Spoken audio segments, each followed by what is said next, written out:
Okay, I shall just do a little introduction and then everyone can introduce themselves. So it's their show, it's not ours. I'm just here as an observer. So, background a little bit. In the September, October, we start kind of initiative about student outreach. Okay. Following the example of Pandavasena in the UK. So we start to, so we get some information what they're doing, we get their materials, and we try to put together devotees who are students and who are, Krishna conscious, and to try to infiltrate and try to be present in the student. Infiltrate. Yes. Very tricky. Yeah, very systematically and brainwash. To change the world and students. Something like that. So we try to meet and we already organized 2 sets of programs in 2 different locations, and the idea is to, because then in Ljubljana there is 23 faculties and 40,000 students. So it's one of the largest universities in Europe.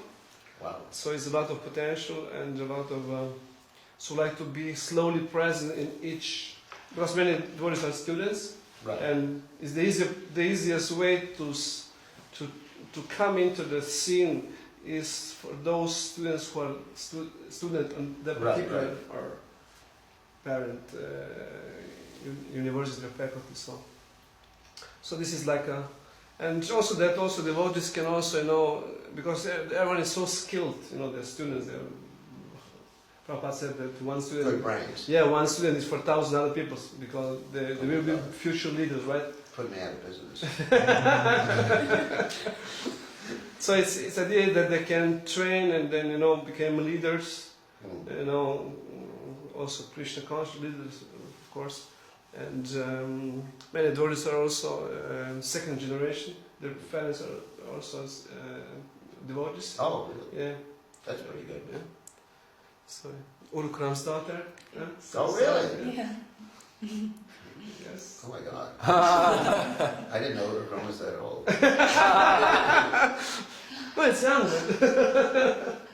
So your grandfather just passed away? Or? Yeah, he did. I'm sorry about that. Condolences. Thank you. Were you close with him, or? Yeah, quite. We live together, so quite. So it must be painful. Yeah. Okay, my condolences of that. And Lila also, father and mother works in the Gwyn's restaurant. Oh, I know that. Yeah. That you look like that. I visited your house in Serbia. Yeah, I heard. They told me. When you were this small. Yes, so it's... Yeah, I should visit the restaurant before I go tomorrow just to see Giridhar. I haven't seen him this trip. When he's working morning here? Yeah. No, I think afternoon. Oh, afternoon. Yeah. Mom? Lunchtime maybe. Oh. Yeah, we No, know. I actually don't know. Okay, that's good. That's good. I'm sorry. Okay, so it's this one of ideas, that devotees can be engaged in the field where they are good at, and very nice. And they're very enthusiastic. Huh? They're eager to present Krishna consciousness and that surroundings. Good. So maybe we can just introduce something. Say, how do you feel about this program, and how. And then a question, help Maharaj. This is now's the time. Now's the time. Yeah. Please. Okay. You go around, or you? Yeah, maybe. Name, what you're doing, what you study, whatever. Yeah. За клуб 108 Yeah, whatever. So for our club, I think, it's very special to me because I think I really enjoy company of devotees, and I haven't had such close friendships for a long time with devotees. I think we connected very well, and we can spread a bit more Krishna conscience in some way to other students. So I think it's a very nice project that we do. Good. Very good. So, Okay. Hi, Krishna Maharaj. So I also joined, although I'm not a student anymore, but I still have connections at the Faculty for Education, where we started with the program as well. I mean, why is it so like? Why is it pulling me? This program is like because even before I joined ISKCON, I had this, something needs to be done on the spot, like with the students. Because I was studying at the Faculty of Pedagogic Studies for Education, and I just had this realization that, in order to do like good to others, I need to work on myself. And I was seeing how we were trained up, like we weren't really trained up. So, and then this is like it's a really nice opening for that. But what I wanted to ask you is like some months ago I just finished the teacher's training course for laughing yoga. So I'm a laughing yoga instructor. Oh no! I was thinking Laughing because yoga. yes, Wow. because I know you're an No, I expert in teach that it also, field yeah. as well. Really? So how You can know that. I did it in the summer camps years ago. Yes, in Serbia. Serbia and Croatia, before you were born. Oh yes, yeah. What is laughing yoga? Ty se baš smiš. No, it's just no. It means laugh for no reason whatsoever. Cure all your disease, increase your immune system, and live forever. And so, and be happy. And the premises is this, like the body doesn't know the difference whether you're faking it or you're laughing, like heartly laughter. Oh. So then all the chemicals and the biochemical processes will start working immediately if you're just faking the laugh. Wow. Yeah, we have mantras too, Really? Ho, ho, ho, ha, ha, ha, ho, ho, ho. So I was thinking, I mean, I It's had... a good disciplic succession. Finally. I mean, because I had some thoughts and ideas how to like present this to the devotee society, but I was thinking how to like present this to non-devotees, but still like implement the Krishna consciousness in it. Well, I have all sorts of presentations to do that, Okay. to implement Krishna consciousness. I've done it quite a bit at yoga centers and things like that. So anyway, and I'm still crazy. That's right. I mean, notice that's why I laugh a lot. So, yeah, I mean, I could share my experiences. It's quite easy. You talk about how the natural condition of the soul is to be happy, and then, the whole thing, fake it until you make it, and then people become very susceptible to suggestions when they've been laughing a lot. You can tell them any damn thing. You just get people laughing, all those exercises. I have like thousands of different exercises I develop, more than the books or anything like that. I actually develop it quite extensively. Okay. Laugh yoga. And then, I don't know, just being yourself. I mean, I did it. Interesting, I also teach nonviolent communication, which you probably have heard about, Yes, yes. Madhuri Radhika, my god sister. which I've actually, I call it empathic communication. I don't call it nonviolent communication. And I publish books, and it's a book. My book in Croatian is coming out in about 2 months from now. Not Slovenian. Slovenians are too serious. They don't like to laugh. It's just like always too serious, So yeah. So anyway, I'm into it. So, but where can I get like? I can send you some PowerPoints. That would be. You get a hold of my email address, and I can send you or give you links to some PowerPoints and some things that I've done. And almost got kicked out of ISKCON for doing that.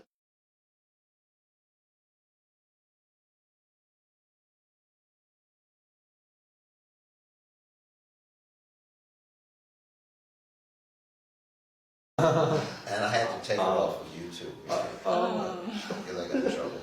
But anyway,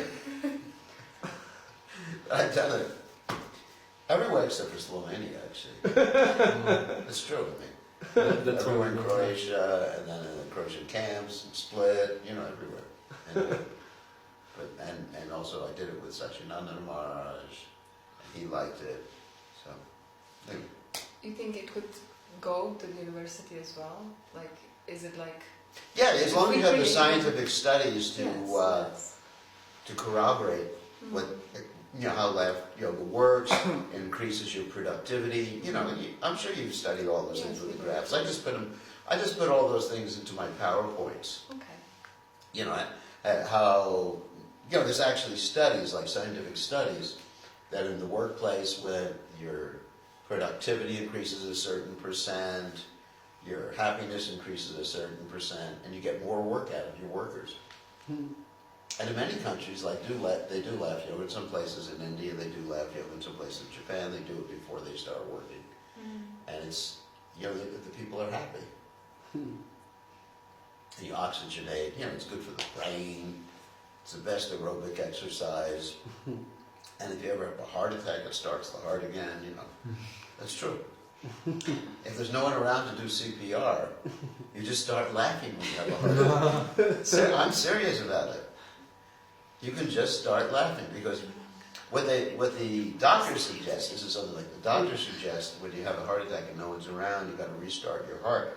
You just like that. But it's more effective if you just start laughing hysterically and rolling on the ground. It's really, I like it. Yeah, anyway. So I won't That's a good Sounds funny. It's funny. Yeah. And it's good at the university and yoga centers. I mean, people really like it. So maybe next time when you are here, we can organize program at the university. Oh, the university, not the temple. It is there. The faculty.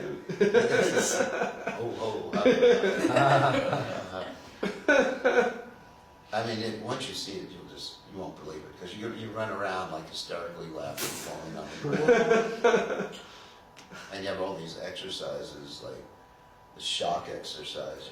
That's one of the standard ones they teach. That you start laughing and then you shake hands with someone and you get 1,000-volt shock in your hands. And you scream, It's good. Wow. It's good to find a laugh guru here. I was feeling Slovenia was hopeless. Never give hope. Not some hope. I just thought you had, just people so serious and cult members. It's good. Okay. Yeah, so we can definitely do something. Okay. Okay. I'm Adriana. I think I was meeting you by the mercy of Andrea and Prema Manjari last year. Yeah. And I just started my first year of college this year, and I feel like I'm not really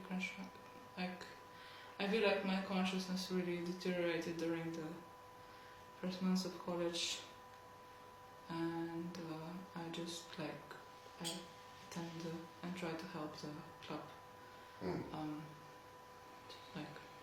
not completely stop. College. What are you studying in college? English and Russian. That's good. Yes. That's good. What do you? It's important to get education. Yeah. All that can be used later on, like I use my education in science. Everybody has their own fields that they like to study. Like, you can act not to. When we were talking about science the other day, I was feeling ecstasy and just jumping up and down like this, so we should do what we like to do for Krishna. Thank you. This English is for teaching or translation? How? I haven't decided yet. Oh, that is. Yes. Later on you decide. I get to decide after 2 years. I mean, I have to decide. Okay. You can give some hint. We need very skillful, qualified translator of Bible books. We already spoke about that. So you have a job ready. Wow. If she likes to do it. If she likes. If she likes. Otherwise, you can translate the laugh yoga books.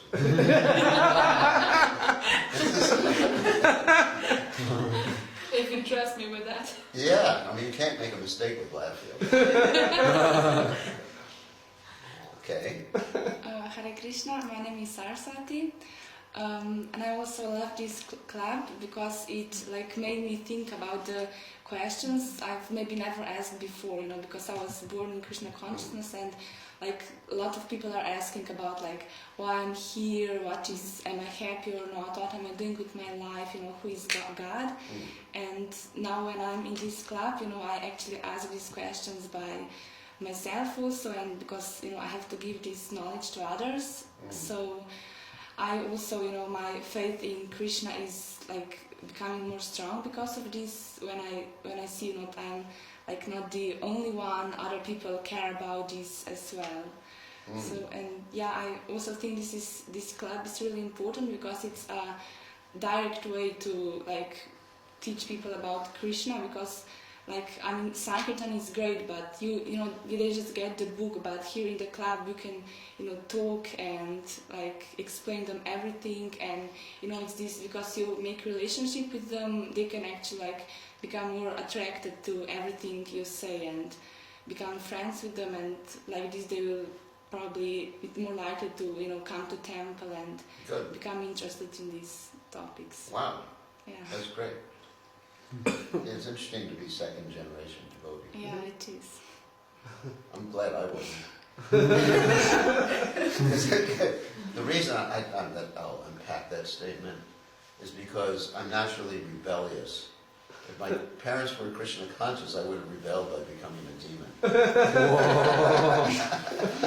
Scientist. So at least my parents were not Krishna conscious, so I rebelled by Yeah. So, you know, it's hard being born into something and not having chosen that thing. Yeah.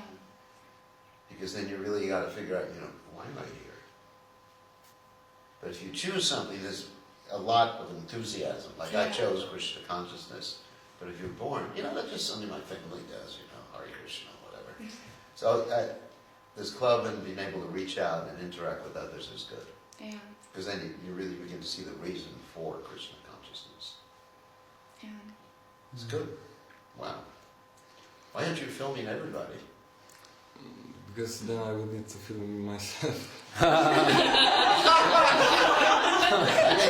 think it's interesting what everybody's saying, and it just me there. You know? Okay, but now it's my turn. No, it's okay.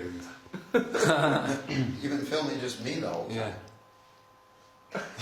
What about them? All right. Okay. My name is Clement. Yeah, I know. Oh, Clement, it's you. I mean, I also really like this project because we are like on a mission, and I feel like we are like secret agents, because when you go there, you know, you put off the dhoti, tilak, everything, you hide, and you're just there trying to preach others. And I don't know, it's just really good. You Cut your cheek off and you. Do it, man. It's nice. Yeah, it's nice. It's actually nice, you know, having a solution and then knowing you can help people. It's really good to feel like that. And then just having to be a little tricky and helping people. It's fun. Yeah, it's a lot of fun. All right. Hello. I'm Tommy. I know. You know, I thought that you wouldn't recognize me because I cut my hair off. Well, you got a big secret.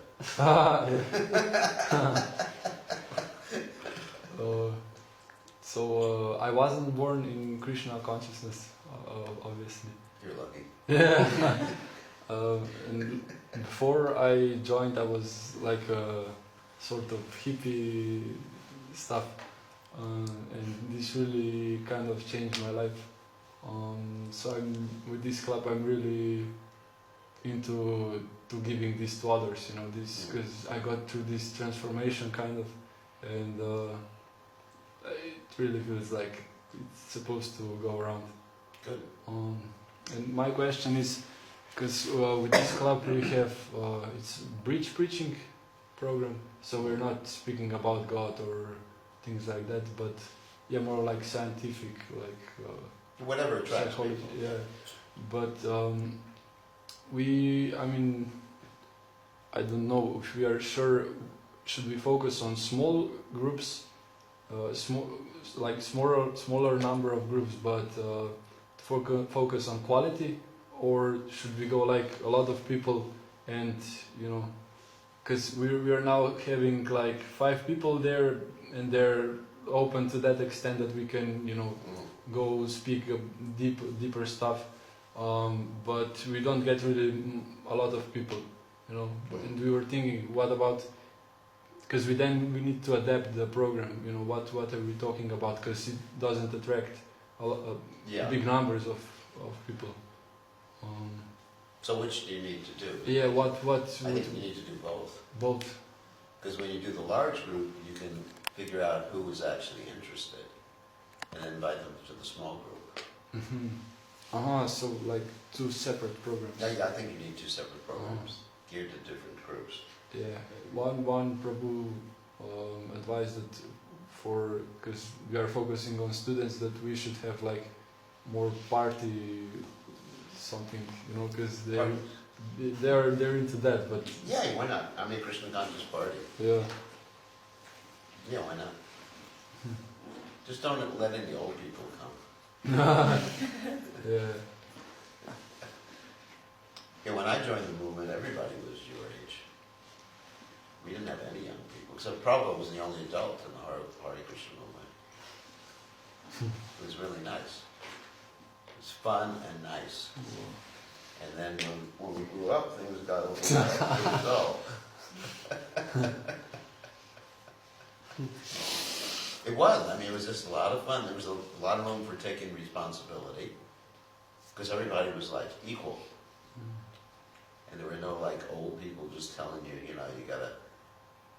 gotta apply and follow this rule and take this test and take this course and sorry. And it was fun. So Krishna consciousness should be fun for everybody. And you have to do Krishna conscious party, a rave, I don't know what it's called.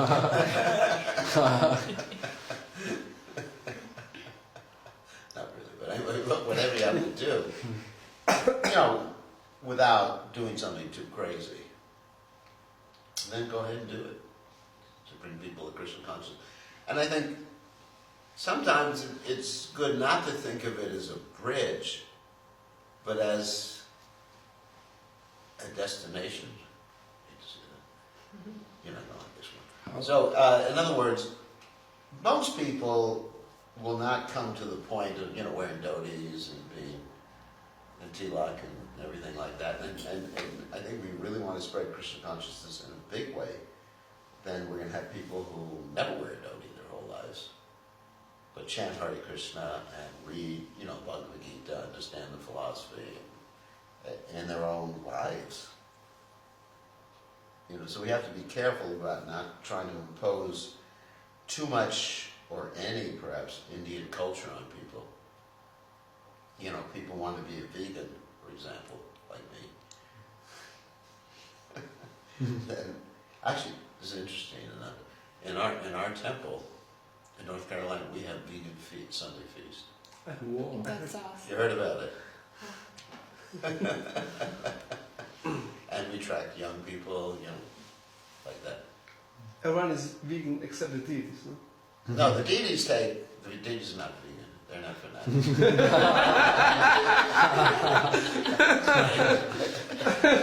We allow them.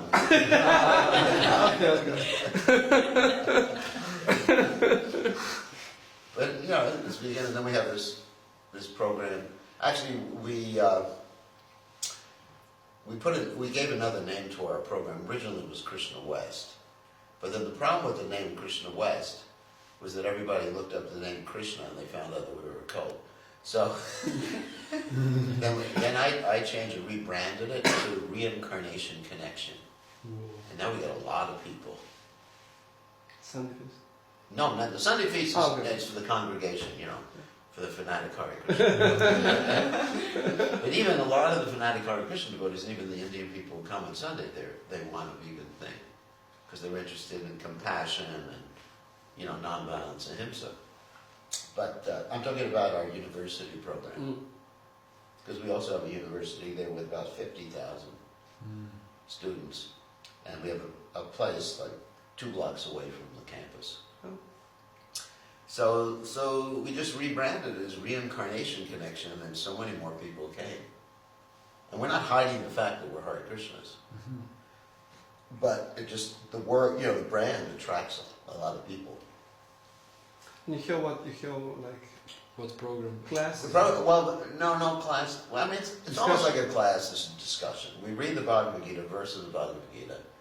We sit around in a circle, you know, nobody's sitting up on big Vyasa-san and people offering archi to her. It's you know, someone reads the Bhagavad Gita, one of the devotees, and then we go around the room, what do you think about this verse? It's facilitated discussion. We chant a round together. Wow. 1 round of japa, everyone chants a round of On the japa. first meeting, no. Yeah. Oh yeah, we give everybody some japa beads. They don't keep the japa beads. We have non-tulsi japa beads, you know, wood, regular wood tulsi. And everybody sits around. This is meditation. This is a meditation, chanting the Hare Krishna Maha Mantra. And we all sit around, we chant around together, and, you know, discuss things. And sometimes we have birthday parties for people.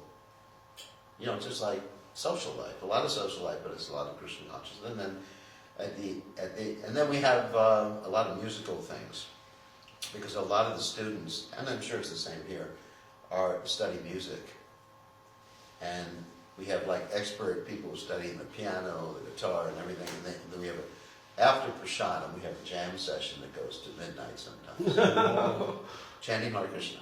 Whoa. But on faculty side, or I mean, the place. What's the place? The place is near the university. Oh, it's It's rented. not in the university campus Okay. itself, but it's rented right next to the university. And we have it for free, because we have students who are becoming devotees. They have to live someplace anyway, so they each rent a room in the place. You understand what I mean? So we don't have to pay anything for it, because they'd have to stay. This school there is all like a school that people sleep at. You know, they have to stay at. It's not like they come from home. Most of the students don't come from home. They leave home. And and so then we have prasadam. Everyone sits in a table.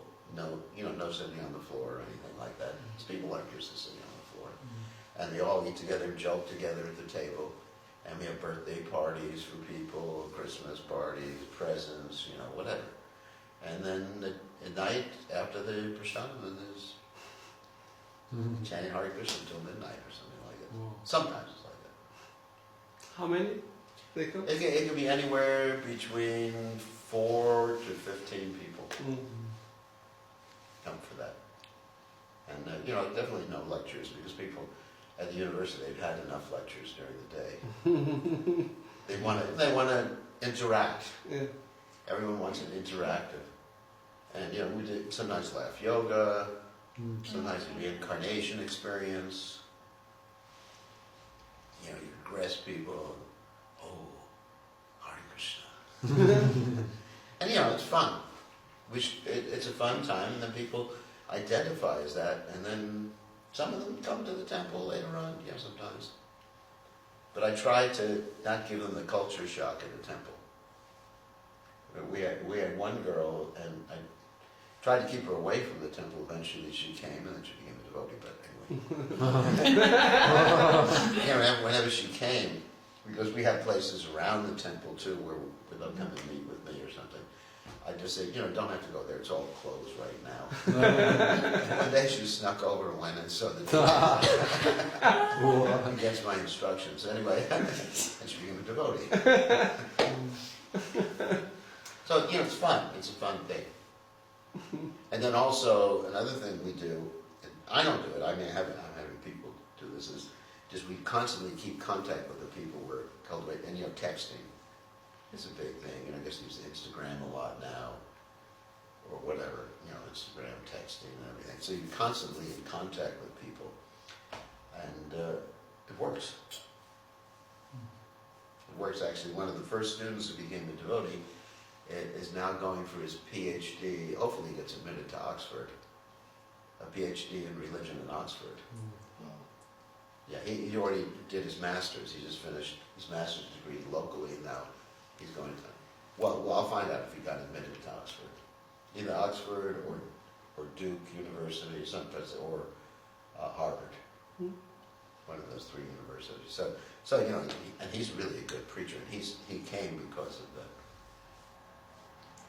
But can I ask if most of the people that come to your programs are Indians? No, Because I no was one. in London and completely different scene there, you know, because they're already open to this, like they know about demigods, everything. So it's they're in this culture, so it's like so much easier, you know, for Indians to join. Yeah, well, not at the temple, yes, but at the center, no. I mean, maybe we have one Indian or something like that, but 90% of people, 99% of the people are actually just Western body young people. We specifically focus like that. At another university that's run by one of our Indian members, everyone at that program is Indian. So we have three universities, each one with about 50,000 students. Big university. We have Duke University, which is right there, University of North Carolina, and then North Carolina State, you know, three, and then several smaller universities around where we are. And so, no, it's not Indians. It's good old Western people. And, you know, so we don't, you know, there's nothing with demigods or nothing like that we got to deal with. It's just fun. Fun and yoga and connection and like that. You know, you just have to address people's needs and let them become Krishna conscious on the level that they're ready to become Krishna conscious with. You know, we haven't done so much yoga. Yoga we really haven't gotten into. And I don't know whether that would work at the university or not. I know a lot of people there are into yoga, but many times when you get people into yoga, they're already jaded, we say. They already have an outlook on life. So like Prabhupada said, it's easier to teach someone something when they didn't teach themselves beforehand. So we find the students quite open, quite receptive, and anyway, it's nice. What can I say? It's a nice program. It's your program here is nice too. You know? And you're lucky you got some nice second generation devotees here, which is good. And it helps with the faith of the second generation devotees too, when they can go out and see Krishna consciousness in action, not just in their homes. I don't think we have any second generations. I mean, we have, but they're too young right now to be at the university. But we don't stress any cultural things, certainly not dhotis, saris, or anything like that. It's just like, you know, be yourself and be Krishna conscious in however you are. And that's the way people need to be. They can't. People don't want to become Indians. Anyways, you know, I was a hippie too, so. And I had more hair than you. I had hair here. I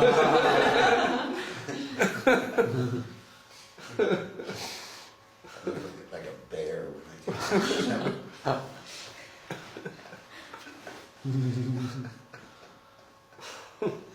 All right. Any other questions? Or? I have one more question. I've been struggling with this a lot lately. So I know so many good people that are non-devotees.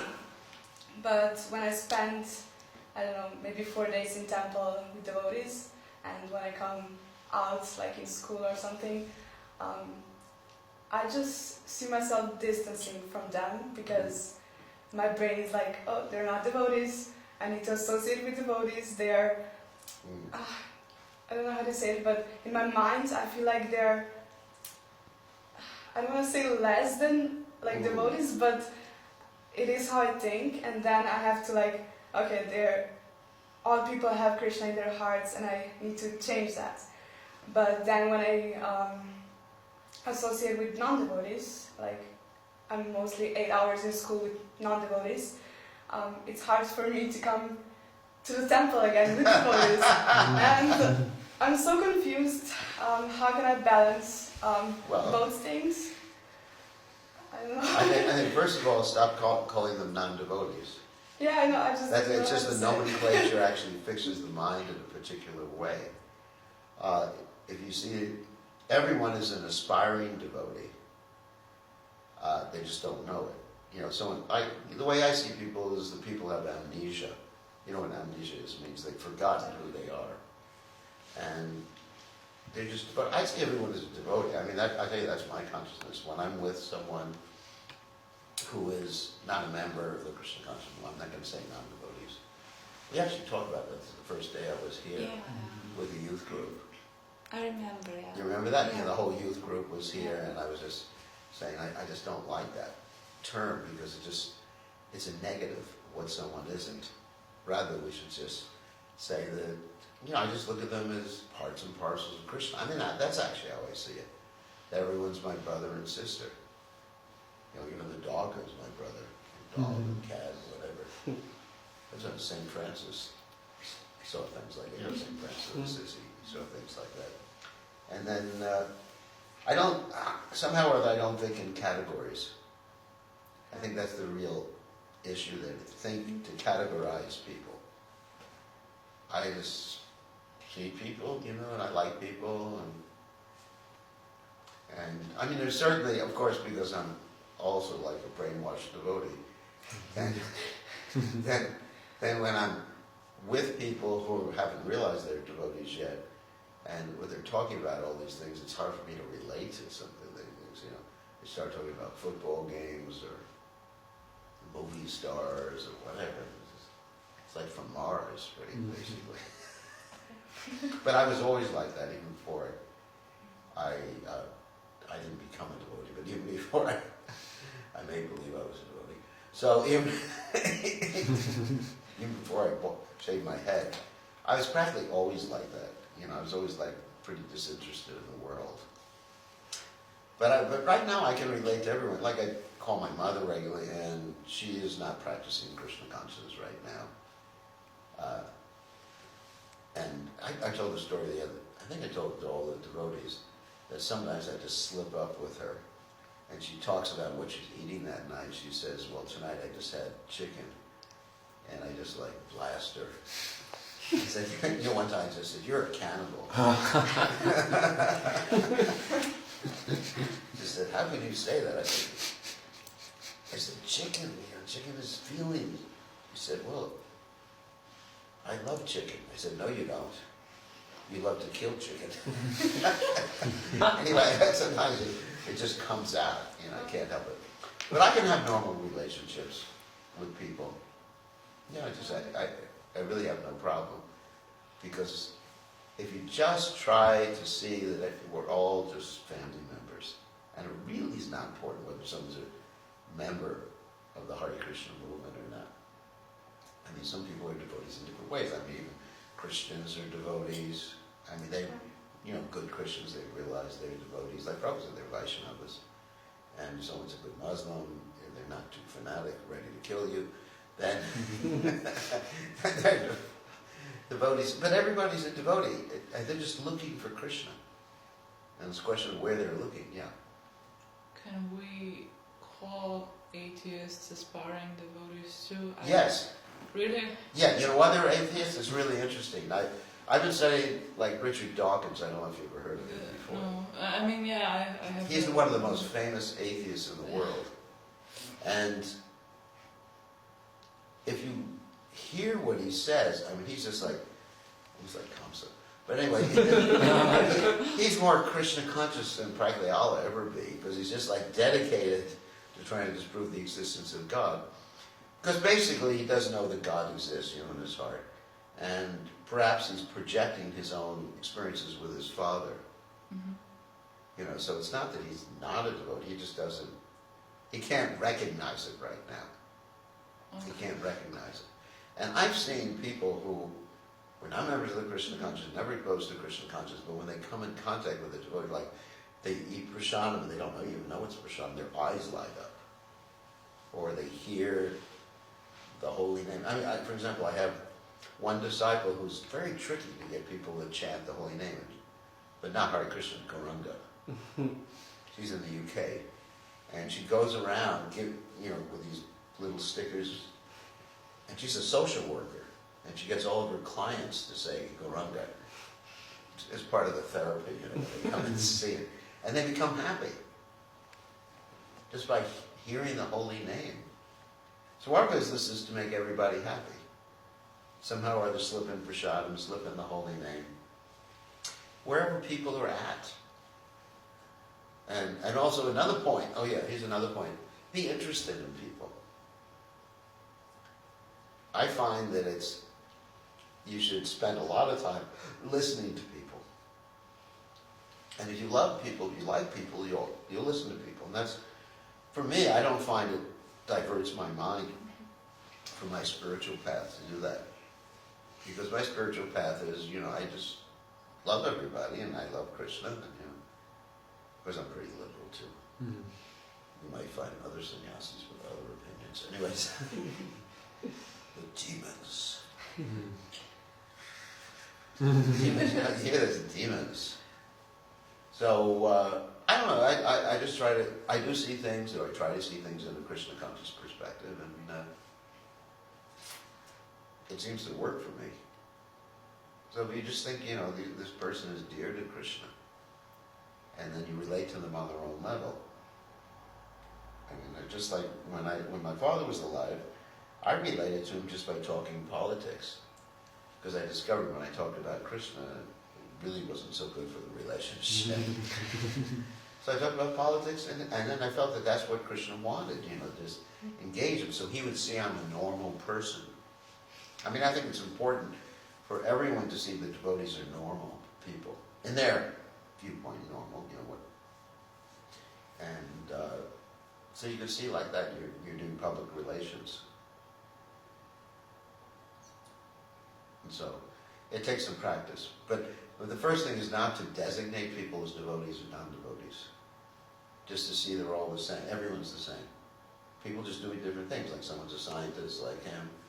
Someone's studying English, like English or Russian, like you're all students. Of course, I like scientists better, but anyway, so that's another. I'm just teasing. Because I can't talk about grammar. I'm not very good at that. But I can talk about science all day long. But, but I'll still be interested. If you want to talk about grammar, because I like you, I'll still be interested in hearing about it. So that's the whole point. The whole point is just to see Krishna in everyone's heart. Thank you so much. And then if you can do that, there's no difference, here or there, Krishna's in your heart. Does that make sense? It takes practice. But try to get away from what people are not. Especially the negative definitions, non-devotees, or even demon is a negative definition too. The demons, the rakshasa. I mean, I give this course in empathic communication, and I ask the devotees for all the negative designations they have for people who are not members of the Krishna conscious movement. It's amazing. You go through 3 or 4 pages of a flip chart. It's like rakshasas, malekshas, yavanas, karmis. We're really accustomed to put labels on people, and that really disconnects us. It really is bad. I mean, one of the things we teach, which is also nonviolent communication, about the disconnection in communication. One is called a diagnosis, where you diagnose someone, you give someone a label. He's puffed up. And and you see the person in terms of the label. You don't see him or her as a person, a dynamic person who has feelings, you know, and changes from moment to moment. You just see them as one particular designation. Non-devotee, you are a non-devotee. You are a pure devotee. That's also a designation. You're a sannyasi. You're whatever. Oh. Even with Krishna. You're God. No, he's not. He's a nice guy, you know. Krishna likes it when you don't put a label on him. What do you think about that? He may be God, but that's just his job. But that he does it in his spare time without even thinking about it. So, how's that sound? So, what else? Anybody else have questions? Before your parents get upset with you for coming home late or something. You tell me you're preaching to the demons, you know. So, any other questions? Yeah. I have recently, like a friend of mine shared a quote from Skanda Purana on Facebook. I think it was Skanda Purana, where it said something along the lines that even those who fail to become happy when encountering a Vaishnava will go along with their generations before them to the most worst of health. And I was just, I'm currently not in a state where a lot of things make me happy. And it's like really bringing me doubts, like, would it not be better if I just like close myself in a room and never get out? The problem with those quotes from the Puranas is that most of the Puranas have been tampered with, other than the Bhagavatam. And so they're not in their original state. So I don't really wouldn't take that as, you know. And if anything, you know, of course, people who offend great devotees of the Lord, that's one thing. But you don't become happy. I mean, it's not your fault. It's not your fault. I mean, otherwise, devotees shouldn't go out. Because, you know, every time you meet people, some people are not happy. You know, why should you distribute books? Because it's not that every door you knock on, the person goes, wow, there you are, I've been waiting for you my whole life. And sometimes they just slam the door, isn't it, when you distribute books? And that mean you're condemning the person to go to hell for many lifetimes? I mean, I can't accept that. Thank you. I can't accept it. So, no, I mean, one has to use their common sense. It's just, I mean, obviously, if you kick a Vaishnava, there may be some reaction to it, but just like, you know, you just can't take that verbatim. And sometimes Bhaktivinoda Thakur says a lot of these statements in certain shastras are to scare people who are on a lower level. You know, because many people who are not intelligent function on the basis of fear. You know, not, you know, like the Christians do, you know. Are you afraid of going to hell? Stuff like that. And for people, you know, let's talk about Middle Eastern religions. That may work for people who are not sophisticated or educated, just to make them half civilized. You know, why don't I speed when I'm driving a car? Because I'm afraid of getting a ticket. I do drive a car. And I would love to speed. One time I was going like, it was 150 kilometers somewhere. It was a national park. I thought, there's no police in this place. So I just like pushed down the pedal. It was a straight road. No. And then all of a sudden I see these flashing lights behind me. And I thought, oh no. That was the last time I got a ticket. That was about 25 years ago. So now I don't speak because I'm afraid. So sometimes, fear may be used in certain cases to get people to behave themselves. But for intelligent people, other than driving cars, intelligent people, and in other words, even Bhaktivinoda Thakur says that, sometimes like all these descriptions of the hells and everything like that, I'm not saying the hells aren't there, but I'm saying the descriptions are there to just like really, it's like, oh, I better just like not eat meat, not drink liquor. But for me, the reason I follow the regulative principles is because I love Krishna. I don't do anything myself because of fear. I'm not afraid of that stuff. I'm not afraid of karma and stuff like that. Why am I a vegetarian? I don't care. I'm not a vegetarian or a vegan or whatever I am because I'm afraid of the karma of eating meat. I do it for a positive reason because of the compassion towards animals and because I know that's what Krishna likes and I love Krishna and all that other stuff. So I think we should do the positive thing and don't worry about all those negative injunctions. I think a lot of them are just to get people to behave. You see, there's different injunctions for people in different statuses of life. And 99% of the people, that's the only thing to control their behavior. Why don't you steal? Because I'm afraid of getting caught and going to jail. What do you think? Jail's there, that's for sure. But if you didn't have the police and jail, I think a lot more people would steal, wouldn't they? So that's my understanding. So don't worry. Just be happy and do things because you choose to do them. That's another thing. I was just talking to a devotee before. And she was remarking properly that sometimes in a religious institution we do things because we have to do them. And that's a very bad energy to have. Why are you chanting? Well, I have to chant. Why are you waking up early? Because a nun will get angry with me if I don't. Because I have to get up early. Why are you, all this will have to. Why are you giving classes when I have to give a class? Why am I talking to all of you if I have to talk to all of you? I mean, if you live your life like that, it's a completely miserable life. So my philosophy is that we should choose to do things. And if we're intelligent, we'll see that choosing to do things for Krishna makes us happy.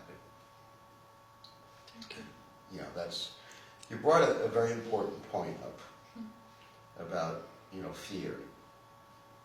Fear, and I can't relate to fear-based religiosity.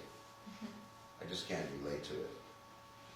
And, sometimes you get heavy people, spiritual people, perhaps even in the movement, who say, if you don't listen to me, you'll never go back to Godhead. It's the ultimate guru's ultimate weapon, Disciple, if you don't listen to me, you will never go back, or it'll be 10 million lifetimes. And you can't live life like that. Then you might as well join the Christian church or something like that. Or Baptist, even better. Baptist. It's a type of church where they really function on the basis of fear. Fear and promises that if they just believe and do any damn thing, it'll be all right. So, I just be relaxed and have a good time. And, if someone's not ready to chant 16 rounds, it's all right. It's better to admit that and chant 16 rounds or do whatever. If someone's not ready to stop drinking liquor, just whatever they can do for Krishna. Krishna's like that. In the 12th chapter of the Gita, Krishna's very interesting. He says, just always think of me, etc. And if you can't do that, follow the rules and regulations of Bhakti Yoga. And if you can't do that, offer the fruits of your activities. This whole section of the Bhagavad Gita. So Krishna's like that. Krishna, in the Gita, Krishna's not like some mean old god. He's kind of nice, isn't it? And at the end of the Gita, Krishna says to Arjuna, do whatever you want. I've already explained the repercussions for each particular course of action. So you choose. And Arjuna chose, of course, to fight, to serve Krishna. So to me, that's Krishna consciousness. I just don't want to do anything because I'm forced to do it. It's miserable. It's miserable life. Why should you be miserable? You have to be happy, isn't it?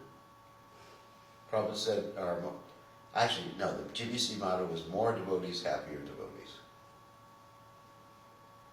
So that's the way you should be. Be happy, relax, do laugh, yoga. Isn't it? I mean, like, Of course. chill out, ho ho, ha ha ha.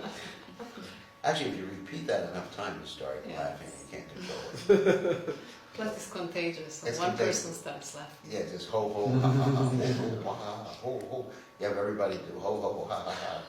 And it's so ridiculous that everybody just starts laughing. But you can also do it with yourself. You just go to a mirror and start saying that in front of a mirror, ho ho, ha ha ha, ho ho. Or the gibberish. You know it? The gibberish. Bodrauština. Gibberish means just talking about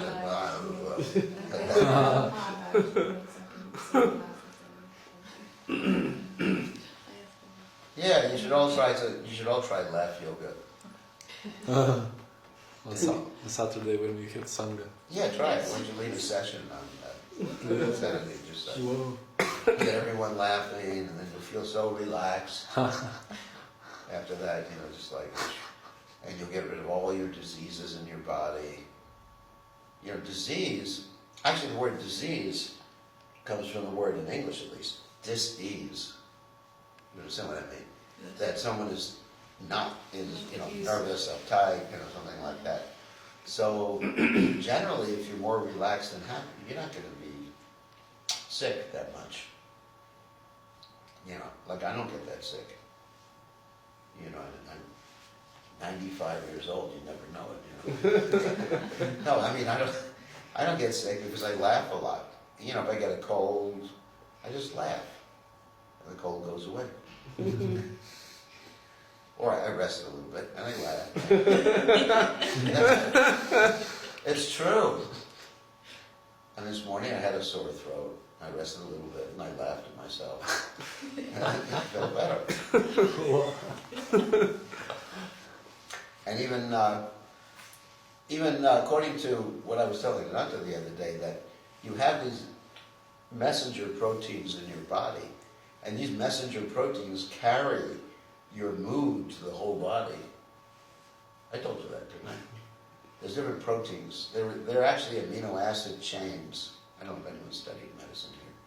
They're amino acid chains, and they make a particular shape according to the attractions between the molecules and the atoms. And there's actually messengers that go through the bloodstream and say, hey, you're miserable. You're miserable, and then they cause the immune system to go down, and then you end up with a disease. So even your physical health is better if you laugh. What do you think? You should do laugh yoga in the temple every morning before Mango. Get all the devotees. Oh my God! Imagine how much trouble I get into.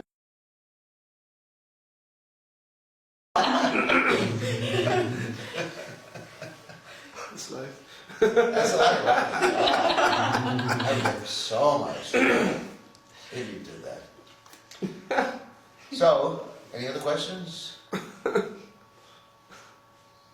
Just be happy.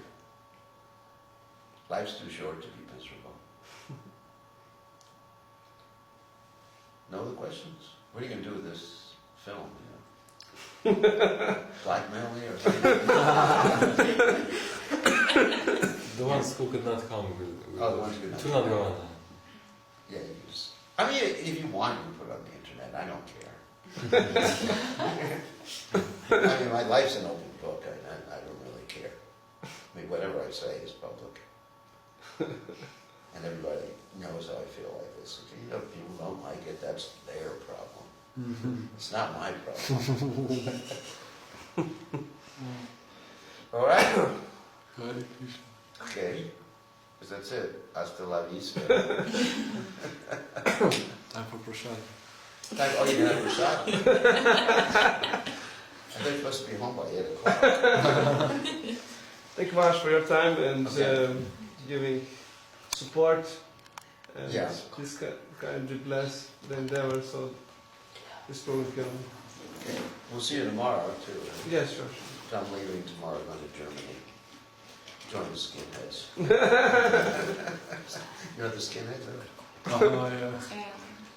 They're neo-Nazis. Anyways, can you imagine that? Germany, then America, then India. You go around hill, we have fun. How can I get a copy of this video? You can copy it right now from the car. Oh, that's nice of you. That's good. I didn't stop it. It's too bad you didn't get videos of everybody. I mean, this would be so much more interesting. You want Yeah, one that's just, shot. and everybody will. Because I like something like this, and you know, I would show to our university preaching team in the United States. He's not part of it. He's old. You should cut out that. We just let him in because we had to. Formality, right?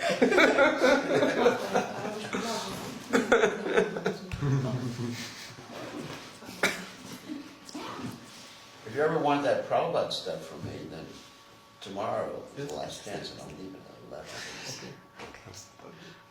Yeah. Okay, Hare Krishna. Hare Krishna. Adios! Bye-bye.